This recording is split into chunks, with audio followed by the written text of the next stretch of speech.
Oi, está começando o 18º episódio do 451 MHz, o podcast para quem lê até com os ouvidos. Eu sou o Paulo Werneck, editor da revista 451. 2 vezes por mês, a gente conversa aqui com autores, críticos e leitores sobre os livros mais legais que acabaram de ser publicados no Brasil. Este episódio tem o apoio da editora Companhia das Letras. Dizem que o dinheiro não muda ninguém, apenas desmascara. E é num mundo sem máscaras que as predileções humanas ficam mais claras. Esta é a síntese de um romance em que 2 narradores privilegiados se alternam para contar cada um a sua história. Com personagens que não buscam a simpatia do leitor, muito pelo contrário. Mas o seu encanto está justamente no que neles há de corrompido. É necessário considerar as nuances da escrita, a meio caminho entre a paródia e a crítica, que procura retratar o Brasil através da degradação de sua elite econômica.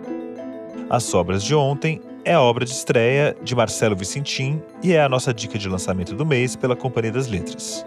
Acesse companhiadasletras.com.br. Bom, eu estou gravando esse episódio do 451 MHz na minha casa, no Alto da Lapa, em São Paulo, de quarentena, por causa da epidemia de coronavírus. Enquanto eu gravo, a epidemia vai fazendo um estrago no nosso país, com recordes de novos casos e também de mortes. Uma dor suplementar é ver tantos grandes escritores sucumbindo à Covid-19. O espanhol Luis Sepúlveda, os brasileiros Aldir Blanc e Sérgio Santana estão entre as vítimas do vírus. O Rubem Fonseca também morreu nesse período de pandemia, aumentando a nossa sensação de perda. Mas o que a literatura brasileira pode nos ensinar sobre a morte, particularmente sobre essa sensação de morte iminente que estamos experimentando agora? Algumas das páginas mais impressionantes sobre esse assunto foram escritas pelo Manuel Bandeira, um pernambucano que sofreu de tuberculose, que naquela época era uma doença fatal, desde a adolescência. A possibilidade de morrer logo não só obrigou Bandeira a levar uma longa vida provisória, renunciando a algumas escolhas pessoais. Por exemplo, ele queria ser arquiteto, mas foi obrigado a viver por alguns anos em sanatórios, onde se tornou poeta, mas também moldou a personalidade dele e ajudou a compor uma das obras mais importantes da nossa literatura. É claro que o bacilo de Koch não faz ninguém poeta, nem o coronavírus, aliás. Mas a sensação de morte iminente, a qualquer instante, por exemplo, num momento num café, se tornou um motor poderoso na poesia do Manuel Bandeira, que felizmente acabou vivendo bem mais do que ele próprio imaginava. Ele morreu em 1968, aos 82 anos. Quem enxergou e demonstrou tudo isso foi o crítico literário Davi Arrigucci Jr., que dedicou ao Bandeira um grande livro de ensaios de crítica, Humildade, Paixão e Morte, a poesia de Manuel Bandeira, publicado pela Companhia das Letras. O Davi mostra como o Bandeira adotou um estilo humilde, ou seja, rebaixado, próximo do chão, do humus, e que combinou, de uma forma muito original, o erotismo e a meditação filosófica sobre a morte na poesia dele. A obra do Bandeira e o fato de escrever poemas, na verdade, deram um caminho à vida dele de meditação sobre a coisa que o acossava. Essa naturalização é uma forma de lidar com a morte e trazê-la para mais perto. Nisso, a poesia erótica foi um caminho importantíssimo. A libertinagem. No erotismo, que é uma pequena morte, é um modo de você se familiarizar também com a destruição. Eu conversei com o Davi por videoconferência, eu na minha casa, ele na casa dele, também em São Paulo. Então vamos lá ouvir a conversa com o Davi Arrigucci.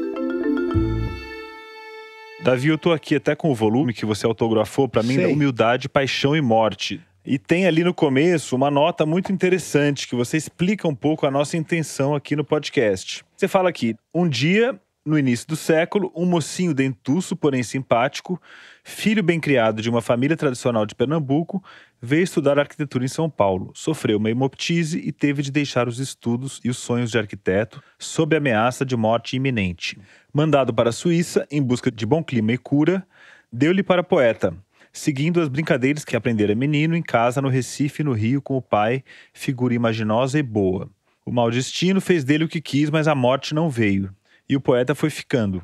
Dado alumbramentos em seu quarto pobre de solteirão solitário, inventou um estilo humilde para falar simplesmente de coisas cotidianas, embora sempre visitado por momentos de volúpia ardente e a obsessão constante da morte. Este livro, de enredo quebrado pela análise e longos comentários críticos, ensaia a interpretação do seu mito, através da humildade, da paixão e da morte, nos temas, nas atitudes, na linguagem. No fundo, busca sua concepção de poesia, talvez o meio que tenha descoberto para aprender a morrer. Que maravilha essa abertura de livro, hein, Davi? Que coisa... Porque isso é um resumo drástico. Eu queria fazer uma coisa como nas peças antigas da literatura latina, que dava um argumentum, e que, na verdade, é um resumo com a maior agudeza possível do todo do livro. Uhum. E, de fato, era isso que eu pretendia fazer depois de anos a fio de estudar o Manuel Bandeira. Eu levei mais de 15 anos para escrever esse livro. E por que a palavra morte talvez seja a mais recorrente aqui desse argumento, né? Você fala da ameaça de morte iminente, você fala também que ele saiu em busca de cura, ou seja, de fugir da morte lá para a Suíça, que tinha obsessão constante da morte e que se fez poeta para aprender a morrer.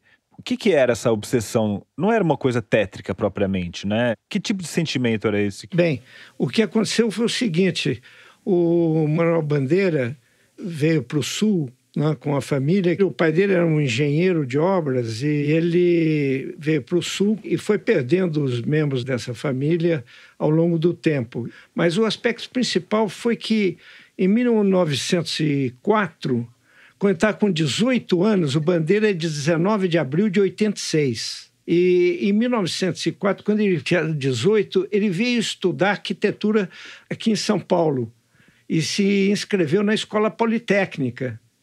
E aí, repentinamente, ele teve uma hemoptise, um sangramento no pulmão, e era o sinal de que ele estava tuberculoso. E naquele tempo, a tuberculose era tida como a moléstia que não perdoa. Era a expressão que se usava. Quer dizer, não havia ainda antibióticos, que só foram inventados no tempo da Segunda Grande Guerra, de 1939. Então, era uma doença frequentemente fatal. Então, um menino com 18 anos, de repente, se vê tuberculoso. Esse menino escrevia algumas brincadeiras com o pai. O pai era muito brincalhão e inventivo. E com o filho também, ele armava óperas, como ele chamava, brincadeiras caseiras e tal. A poesia para ele era um divertissement, que era uma brincadeira de criança. Aí aconteceu isso de repente, contrair uma doença da qual ele não podia escapar.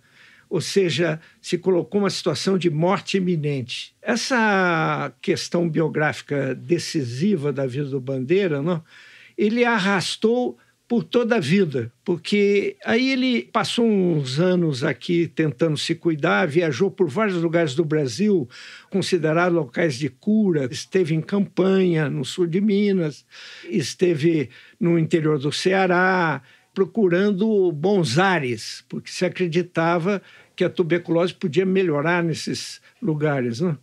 E aí, em 1913, a família resolveu mandá-lo para a Suíça, para ser cuidado por um grande médico que chamava Dr. Bodmer.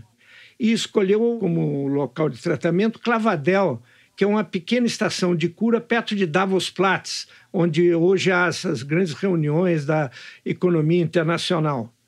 E ficou durante o ano de 13 até que estourasse a Primeira Grande Guerra em 14.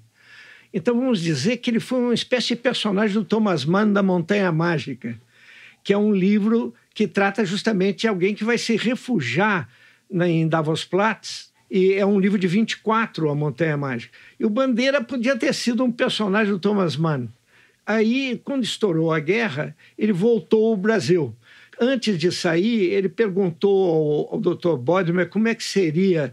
O Bodmer traçou um quadro terrível e que podia a morte vir a qualquer hora, ou imediatamente, ou em 5 anos, quem sabe 10, quem sabe 15. Só que ele tinha um pulmão inteiro tomado e escavações no outro. Aí se estabeleceu uma coisa que eu chamei no livro uma longa vida provisória, porque, por sorte da poesia brasileira e do Brasil, esse grande sujeito que foi o Manuel Bandeira não morreu. Quer dizer, ele viveu até 68, 82 anos, mas viveu sempre na iminência da morte. E, vamos dizer, essa circunstância determinou muito da obra poética dele e também dos escritos em prosa. E nós sabemos que a poesia nunca é uma mera reprodução de fatos. O poeta, na verdade, ele lida com os fatos e as circunstâncias como uma matéria, mas as transfigura. E o Bandeira se deu conta que, na verdade, ele era um poeta de circunstâncias e desabafos. E passou a vida fazendo poemas. Só que aqueles poemas que ele fazia com brincadeira para o pai, de repente, se transformaram num destino dele. Ele ficou um rapaz recluso, que precisava se cuidar todo o tempo e ter que enfrentar a ameaça da morte cotidiana. E ele construiu a sua obra a partir desse contexto, e em grande parte a partir de um quarto de doente, onde certamente ressoava o mundo, mas que era um quarto de isolamento, parecido aos que nós estamos vivendo agora. Pois é, isso é o que me fez pensar mesmo, né? Essa iminência da morte, essa sensação que a gente está vivendo agora, embora de um mal muito diferente da tuberculose, numa circunstância histórica também muito diferente, mas está todo mundo experimentando um pouco isso, né? E como é que essa história do Manuel Bandeira, esse flerte com a morte que ele foi vivendo, se transfigurou na poesia? O Manuel Bandeira tem uma obra extensa, né? O primeiro livro foi publicado em 1917, se chama A Cinza das Horas. Os 3 primeiros livros, A Cinza das Horas, O Carnaval, de 1919, e O Ritmo Dissoluto, que saiu numa coleção de poesias como um livro a mais, em 24, são uma obra inicial de um poeta preparando-se para um grande voo. Esses 3 primeiros livros têm um tipo de relação com a morte. A partir de 30, surge um poeta modernista, um poeta de vanguarda, que publica um livro notável chamado Libertinagem. Em 36, um outro grande livro, que é A Estrela da Manhã. E, em seguida, A Lira dos 50 Anos, são o miolo da obra dele. Em 66, quando ele tem 80 anos, ele reúne a obra na Estrela da Vida Inteira, que tem esse título lindo, e ele morreu 2 anos depois, em 68. Na primeira parte, os 3 primeiros livros, que chegam até 24, a presença da morte é avassaladora e é muito imediata, e se traduz em, vamos dizer, no que ele chamou depois, com uma certa graça, o gosto cabotino da tristeza. Uma tristeza que quer se mostrar, que é um pouco exibicionista, que é do doente que praticamente está com a vida anulada, que não pode praticar esportes, que tem que namorar muito restritamente, que corre o risco, se exagerar num chope a mais, pode ter consequências. Quer dizer, um homem cerceado pela circunstância dessa ameaça fatal. Nesse período, o segundo poema da Cinza das Horas chama Desencanto e termina com esse verso: eu faço versos como quem morre. Quer dizer, a morte entra como uma circunstância imediata e é estetizada numa atitude do eu poético constante, que aparece sob essa forma de uma tristeza, de um desalento, de um desencanto. Vamos dizer, uma obra profundamente melancólica que tinge até o carnaval. O segundo livro de 19 ainda está muito marcado por isso, e são as figuras mais tristes do carnaval que regem ainda esse segundo livro também. Ô Davi, 19 ali era o momento que a gripe espanhola tinha acabado de atacar, né? Você tem notícia? Também, ele passou por isso. Como foi a experiência dele na gripe espanhola? Olha, ele toca pouco nisso, porque ele já tinha um mal maior anterior, e ele descobre que, na verdade, com o amadurecimento que vem com os anos, que ele podia fazer muitas coisas, que a palavra dele tinha um alto grau de fraternidade universal, e que isso comovia as pessoas. Um dia a Raquel de Queiroz disse para ele: Manuel, você sabe o bem que a sua obra faz para nós? Quer dizer, isso para ele foi um choque, porque ele achava que aquilo era a continuação das óperas do pai num outro registro. E, de repente, ele descobre um sentido social na poesia que era muito importante. Ele tem que lidar com isso. E ele começa a abolir o gosto cabotino da tristeza para transfigurar de forma mais profunda e entranhada a questão da finitude da existência. E isso é uma beleza, é uma das coisas mais notáveis da literatura brasileira, porque ele vai transformar a poesia num meio de meditar sobre a morte. Sem nada de apelativo, nada de melancolia barata, nada de sentimentalismo. Ao contrário do que muita gente pensa, o Bandeira é um antissentimental. Ele é um irônico, né? Ele é de uma secura extrema. Agora, o que foi essa meditação sobre a morte?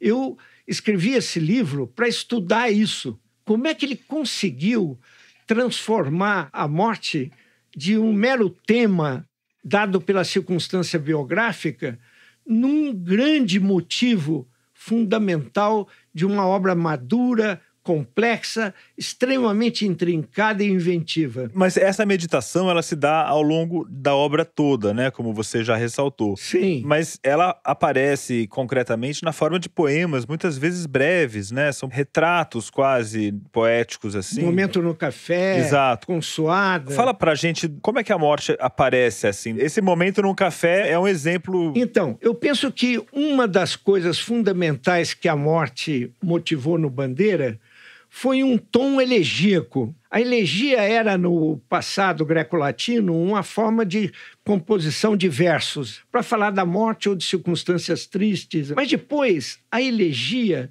vai se desenvolvendo ao longo da tradição do Ocidente até se transformar numa espécie de forma de poesia meditativa. E uma das formas mais interessantes da elegia aparece, por exemplo, no poema Profundamente, que é um poema que está no Libertinagem, que trata de um tema tradicional do Brasil, que é uma festa religiosa, a festa de São João. São duas cenas meditativas, uma recordada de quando ele tinha 6 anos e viveu uma quadra no Recife. Ele nasceu lá e dos 6 aos 10 anos ele voltou e ficou na casa do avô, no Recife. E ele, numa retrospectiva dessa memória infantil dele, ele volta a isso num poema da maturidade que foi publicado no livro de 30. Então vamos ler Profundamente. Quando ontem adormeci, na noite de São João, havia alegria e rumor. Estrondos de bombas, luzes de bengala, vozes, cantigas e risos, ao pé das fogueiras acesas. No meio da noite despertei. Não ouvi mais vozes nem risos. Apenas balões passavam, errantes. Silenciosamente, apenas de vez em quando, o ruído de um bonde cortava o silêncio, como um túnel. Onde estavam os que há pouco dançavam, cantavam e riam ao pé das fogueiras acesas? Estavam todos dormindo, estavam todos deitados, dormindo profundamente. Quando eu tinha 6 anos, não pude ver o fim da festa de São João, porque adormeci. Hoje não ouço mais as vozes daquele tempo. Minha avó, meu avô, Totônio Rodrigues, Tomásia, Rosa, onde estão todos eles? Estão todos dormindo.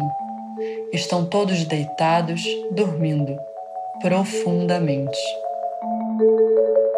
Profundamente, de Manuel Bandeira, em participação especial da poeta Alice Santana, aqui no 451 MHz. E agora a gente volta para a conversa com o Davi Arrigucci Júnior. Ele vai analisar esse poema para a gente. Você está vendo que um advérbio em mente, um advérbio de modo tão comum na língua portuguesa, que a gente até, às vezes, tem que evitar por causa do eco que ele dá. O Manuel Bandeira foi um exímio conhecedor da língua. Ele percebeu desde muito cedo que a poesia se fazia com palavras, não é com ideias. Ele tinha um senso muito agudo da tradição da língua portuguesa, dos clássicos portugueses. E aqui ele usa profundamente, que é uma palavra tão bonita em português, de uma forma admirável. E ele vai, por assim dizer, se recarregando semanticamente a cada aparição do profundamente. Na primeira vez que aparece, aparentemente indica um estado do sono. Não, o sono profundo está ligado a isso. Quando se lê a segunda vez, ele está perguntando pelo sono de pessoas que viveram há muitos anos atrás. E certamente ele está recheado de um conteúdo de morte. Quer dizer, as pessoas que eram da convivência extrema dele e que aparecem agora aí recordadas, se perguntam por onde elas estão no fim de uma festa de São João, que era uma festa dos 6 anos de idade dele. É curioso porque o poema está composto como esses desenhos de criança em que não há diferença de plano. Quer dizer, o passado recente, quando ontem adormeci, está ao lado de quando eu tinha 6 anos, não pude ver o fim da festa de São João. E a festa, que é um momento de plasticidade, de estrondos, uma festa ruidosa tal, se transforma no seu final numa festa do silêncio, a ponto de um silêncio ser quase perfurável, como um túnel, tem uma materialidade. E essas duas cenas são contrastadas e disso resulta essa pergunta final do Profundamente: onde estão todos eles?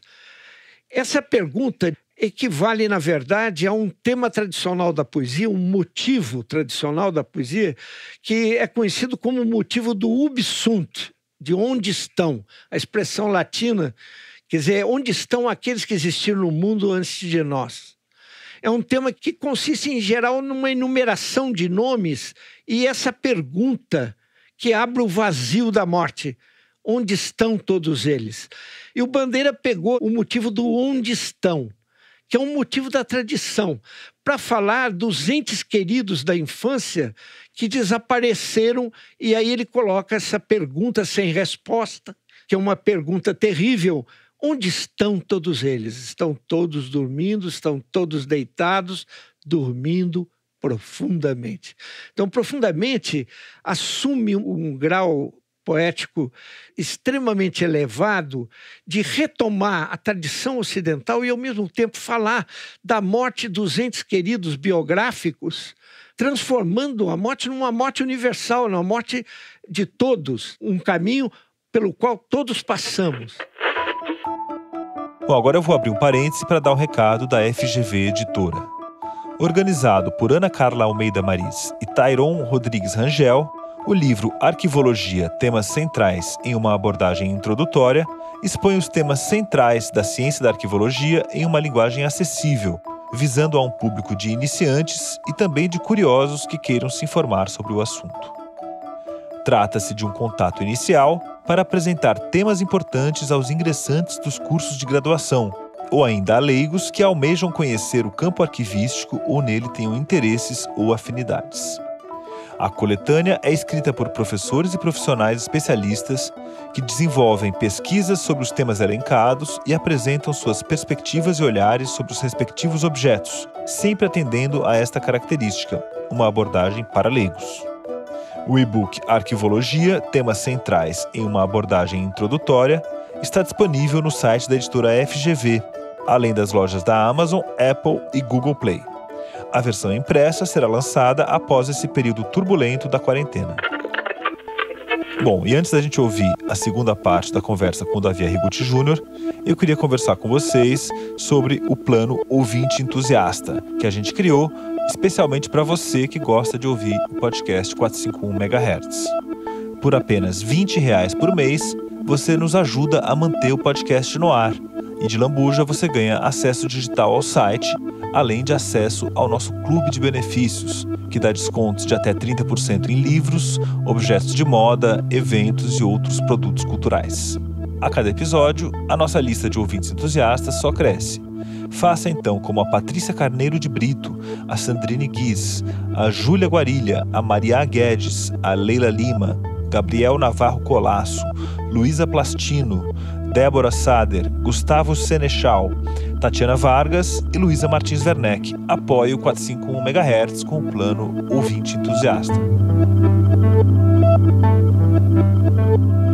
Bom, agora a gente vai para o segundo bloco da nossa conversa com o crítico literário Davi Arrigucci Júnior. E o Momento num Café, Davi, que é um outro poema também que fala de morte, né? O Momento num Café é um dos poemas mais extraordinários do Manuel Bandeira, onde aparece o senso do momento poético muito do modernismo brasileiro, de pegar a poesia que se dá instantaneamente, uma iluminação súbita, a que o Bandeira chamou de alumbramento. Esse alumbramento aqui se dá no local mais dessacralizado, que é um bar, onde estão ali homens reunidos, ninguém pensando na morte.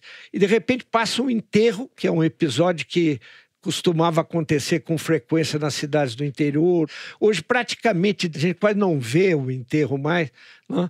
Havia um corso de carros acompanhando o carro funerário que levava o esquife, o caixão, mas até isso já está raro. Quer dizer, a morte foi desaparecendo dos nossos olhos, né? Mas no Momento do Café é exatamente um momento em que a passagem de um enterro chama a atenção de um dos homens e este saúda o enterro que passa num gesto largo, demorado, porque entende qual é o sentido. E aí, de uma forma materialista e crua, se dá conta de que a alma acabou-se, não existe o de lá, não existe além, e que a matéria é que está livre, a matéria é que tem uma continuidade. Quando o enterro passou, os homens que se achavam no café tiraram o chapéu, maquinalmente. Saudavam o morto, distraídos. Estavam todos voltados para a vida, absortos na vida, confiantes na vida. Um, no entanto, se descobriu num gesto largo e demorado, olhando o esquife longamente. Este sabia que a vida é uma agitação feroz e sem finalidade, que a vida é traição, e saudava a matéria que passava, liberta para sempre da alma extinta. E esse foi Momento num Café, de Manuel Bandeira, em participação especial da poeta Alice Santana, aqui no 451 MHz. Agora a gente volta para o papo com o Davi Arrigucci Júnior. Ele está falando sobre o que significa dizer que o Manuel Bandeira tem um estilo humilde. Esse é um poema duro e extremo do Manuel Bandeira, mas ele descobriu que era preciso falar da morte não mais como um escândalo, como uma coisa terrível, mas como um fato do cotidiano, ou seja, algo perto do chão. E para isso ele inventou essa forma despojada de um estilo humilde. A palavra humilis em latim vem de humus, que quer dizer chão. E essa foi uma forma inventada, na verdade, pelo cristianismo séculos antes, para tratar de altos mistérios de uma forma compreensível. Mas, curiosamente, o Bandeira absorveu o sermo humilis, o discurso humilde do cristianismo, mas com um sentido materialista, de sentimento de uma finitude completa. E há dois poemas que eu gostaria de chamar a atenção para você: A Morte Absoluta e o Preparação para a Morte, que pode nos dar uma ideia matizada disso que eu estou querendo dizer. Morrer. Morrer de corpo e de alma, completamente. Morrer sem deixar o triste despojo da carne, a exangue máscara de cera, cercada de flores que apodrecerão, felizes, num dia, banhada de lágrimas, nascidas menos da saudade do que do espanto da morte. Morrer sem deixar, porventura, uma alma errante, a caminho do céu, mas que céu pode satisfazer teu sonho de céu? Morrer sem deixar um sulco, um risco, uma sombra, a lembrança de uma sombra em nenhum coração, em nenhum pensamento, em nenhuma epiderme. Morrer tão completamente que um dia, ao lerem o teu nome num papel, perguntem: quem foi?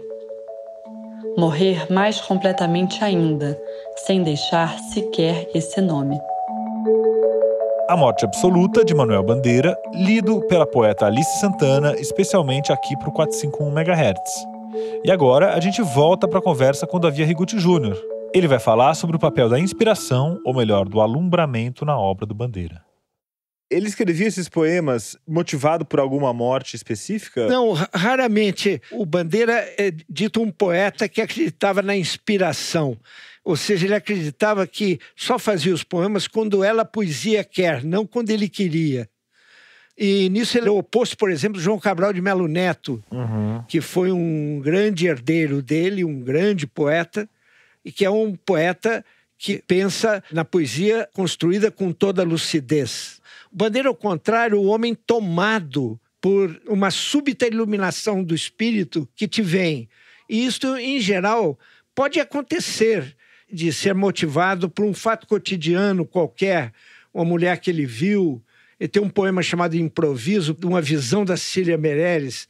Cecília és libérrima e exata como a concha, mas a concha é excessiva matéria, e assim vai.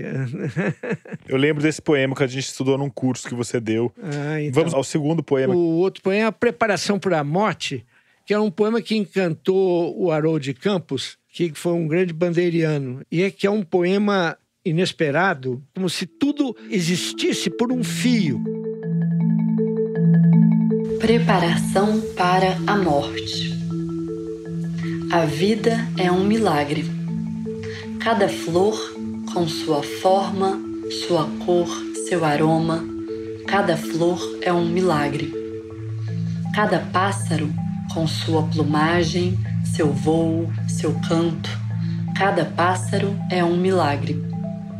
O espaço infinito, o espaço é um milagre. A memória é um milagre. A consciência é um milagre. Tudo é milagre. Tudo, menos a morte. Bendita a morte, que é o fim de todos os milagres. Preparação para a Morte, de Manuel Bandeira, lido pela poeta Alice Santana, especialmente aqui para o 451 MHz. Vamos voltar então para a conversa com Davi Arrigucci Júnior. Esse aí, ele dá uma rasteira no leitor aí no final, hein? Justamente. Vai num crescendo de milagres, uma manifestação do sobrenatural. Mas a morte corrige e puxa para a terra. Esse sentido do humus, do chão, do humilde, do baixo, é bandeiriano até no limite. Agora, o que eu quero dizer é o seguinte, nesses poemas, as variações todas mostram que a elegia, tomada num sentido mais geral, foi um tom do Manuel Bandeira maduro, importantíssimo, porque é um tom reflexivo sobre uma coisa decisiva nele, sem sentimentalismo, sem nada de piegas, e com um senso da materialidade e da finitude da existência tremendo. Mas, ao mesmo tempo, foi um modo de entender a morte como na ordem natural das coisas. Ou seja, eu tenho a impressão que a obra do Bandeira e o fato de escrever poemas, na verdade, deram um caminho à vida dele de meditação sobre a coisa que o acossava e que era um escândalo e uma violência inaceitável, a não ser que fosse tratada como uma forma natural de tudo. Essa naturalização que está no estilo é uma forma de lidar com a morte e trazê-la para mais perto. O erotismo, que é um dos traços fundamentais da poema do Bandeira, a paixão que está na raiz do alumbramento, é também uma forma de aproximar a morte à ordem natural das coisas. Ou seja, de torná-la palatável, aceitável. E com isso, na verdade, a poesia virou um meio de se preparar para a morte. Vamos dizer que a longa obra meditativa e elegíaca bandeiriana é um modo de aprender a morrer. Nisso, a poesia erótica foi um caminho importantíssimo. A libertinagem, quer dizer, no erotismo, que é uma pequena morte, é um modo de você se familiarizar também com a destruição. Vamos dizer, com a fusão com uma totalidade em que o indivíduo já não é nada e faz parte do universo de novo. Que maravilha. Davi, todo esse seu argumento está muito bem explicado e demonstrado aqui nesse livro incrível que é Humildade, Paixão e Morte, que foca basicamente na poesia, né? Você faz belíssimas análises de poemas exemplares, assim, para quem quiser conhecer o livro. É uma beleza a maneira como o Davi examina os poemas do Bandeira. Na prosa, ele também teve o tema da morte, né? A gente conhece o livro Crônicas da Província do Brasil. Sim, claro. Que é um livro de 1936, 37, né? Sim. Em que ele descreve velórios de pessoas como o Senhor, que foi um dos criadores do samba. Isso. O José do Patrocínio Filho. Na Câmara Ardente do José do Patrocínio é uma beleza de crônica. Sim, ele fala de mortes ali. A trinca do Curvelo, os meninos... É um momento que o Brasil está vivendo ali uma efervescência cultural e política, às vésperas do Estado Novo. O próprio grupo de poetas do Bandeira está a mil, né? Publicando livros. O Mário de Andrade é um grande artista já em plena atividade. Por que o Bandeira decidiu escrever sobre a morte, as coisas que estavam acabando no Brasil naquele momento, de 37? Bem, As Crônicas da Província do Brasil são um livro admirável de prosa. Ele foi um grande prosador, um grande cronista, né? E, de fato, há um sentimento, porque esse sentimento elegíaco acompanhou a vida inteira, está no olhar dele. Quer dizer, mesmo captando um momento de glória, de Ouro Preto, há um clima, de alguma forma, uma ponta melancólica, que mesmo no esplendor da forma da juventude, tem ali uma marca da destruição. Isso eu acho que é uma das características mais profundas do olhar dele. Certamente você pode explicar biograficamente, por causa dele ter contraído uma doença fatal muito jovem. Isso é um dos fatos, mas não é o único fato. Formou-se, vamos dizer, um olhar sobre o mundo, né? Por isso, talvez, que ele, ao escrever o Senhor, quando o Senhor morre, né? É o autor de Pelo Telefone, que era um né? dos mestres do Exato. samba. Ele, em vez de fazer um elogio póstumo, um obituário, ele resolve falar do velório, né? Ele resolve falar da festa que foi o velório. Não faz uma semana, eu estava em casa de um amigo, onde se esperava a chegada de Senhor para cantar ao violão. Senhor não veio. Devia estar na rua ou no fundo de alguma casa de música, cantando ou contando vantagem, ou então em algum botequim. Em casa é que não estaria, em casa de cama é que não estaria. Senhor tinha que morrer como morreu, para que a sua morte fosse o que foi. Um episódio de rua, como um desastre de automóvel. Vinha numa barca da Ilha do Governador para a cidade. Teve uma hemoptise fulminante. E acabou. Seu corpo foi levado para o necrotério do Hospital Hahnemanniano, ali no coração do Estácio, perto do mangue, à vista dos morros lendários. A capelinha branca era muito exígua para conter todos quantos queriam bem ao Senhor. Tudo gente simples, malandros, soldados, marinheiros, donas de rendezvous baratos, meretrizes, chofers, macumbeiros. Lá estava o velho Oxunã da Praça 11, um preto de 2 metros de altura, com uma belide no olho. Todos os sambistas de fama, os pretinhos dos choros dos botequins das ruas Júlio do Carmo e Benedito Hipólito, mulheres dos morros, baianas de tabuleiro, vendedores de modinhas. Essa gente não se veste toda de preto. O gosto pela cor persiste deliciosamente, mesmo na hora do enterro. Há prostitutazinhas em tecido opala vermelho. Aquele preto, Famanás do Pinho, traja uma fatiota clara absolutamente incrível. As flores estão num botequim em frente, prolongamento da câmara ardente. Bebe-se desbragadamente. Um vai-vem incessante da capela para o botequim. Os amigos repetem piadas do morto, assobiam ou cantarolam os sambas. Tu te lembras daquele choro? No cinema da Rua Frei Caneca, um bruto cartaz anunciava a última canção, de Al Johnson. Um dos presentes comenta a coincidência. O Chico da Baiana vai trocar de automóvel e volta com um landolé que parece de casamento, e onde toma assento a família de Senhor. Pérola Negra, bailarina da Companhia Preta, assume atitudes de estrela. Não tem ali ninguém para quebrar aquele quadro de costumes cariocas, seguramente o mais genuíno que já se viu na vida da cidade. A dor simples, natural, ingênua de um povo cantador e macumbeiro em torno do corpo do companheiro que durante tantos anos foi, por excelência, intérprete de sua alma estoica, sensual, carnavalesca.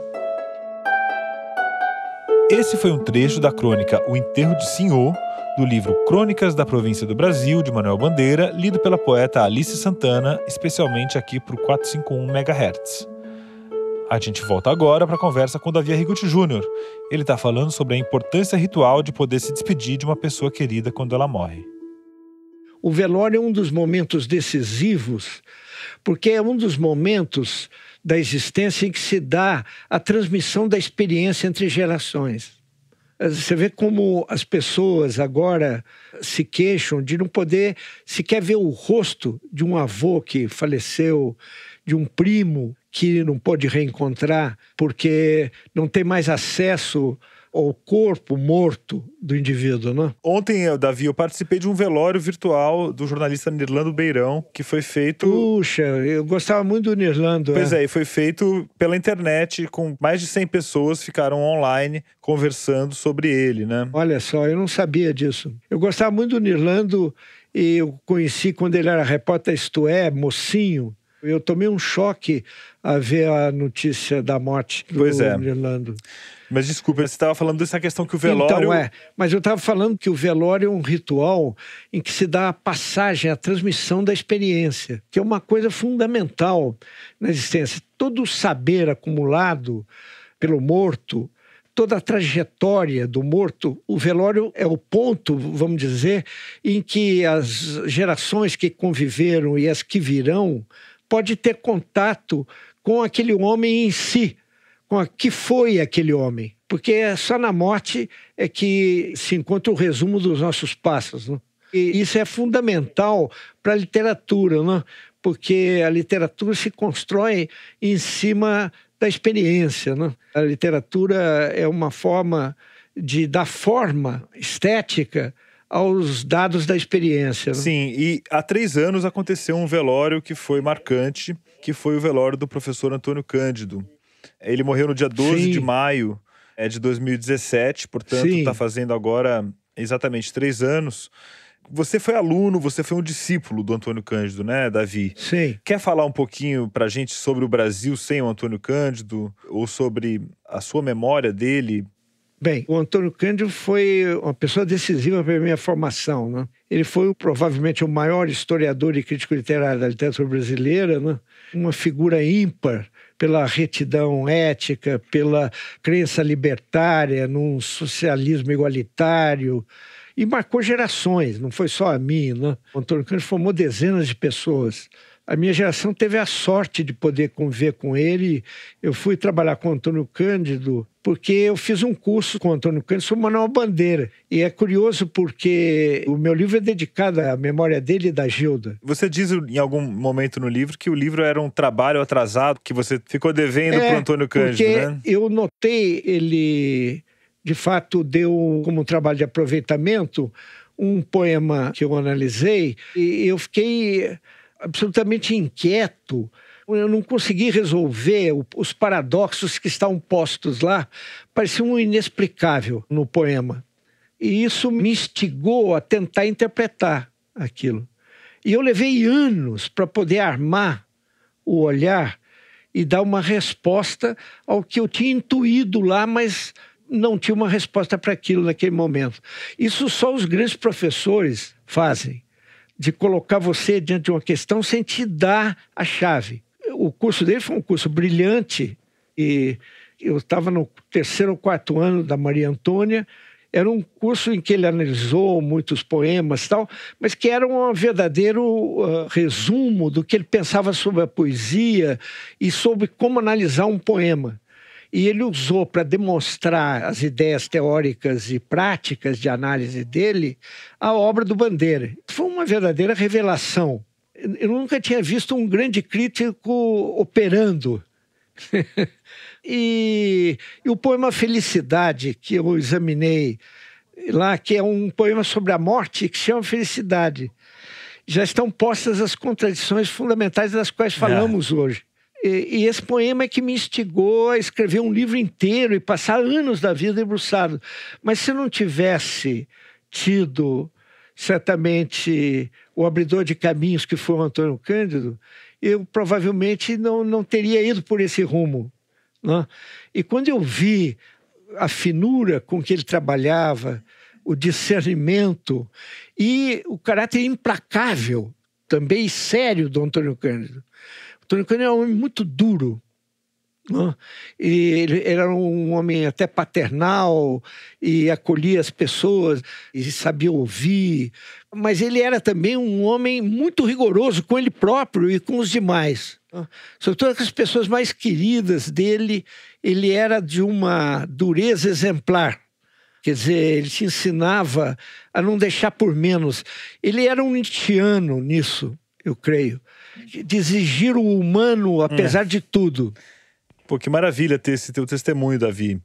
Já estamos encerrando a entrevista. Eu queria te fazer mais uma pergunta sobre o Bandeira. Sim. Que é o seguinte: como é que foi a experiência da morte do Mário de Andrade para o Bandeira? Porque, bem ou mal, a morte estava afastada, vamos dizer, né? Bom, você sabe que eu considero a correspondência do Mário de Andrade com o Manuel Bandeira um dos maiores livros da cultura brasileira.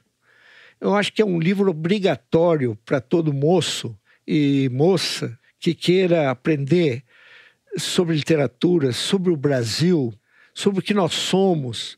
Tudo isso está enfechado naquele volume absolutamente admirável de cartas que esses dois trocaram. E certamente foi uma morte terrível, mas o Bandeira, justamente por tudo que nós falamos aqui, é um homem que aprendeu a conviver com a morte. Foi um dos maiores amigos da vida dele, se não o maior.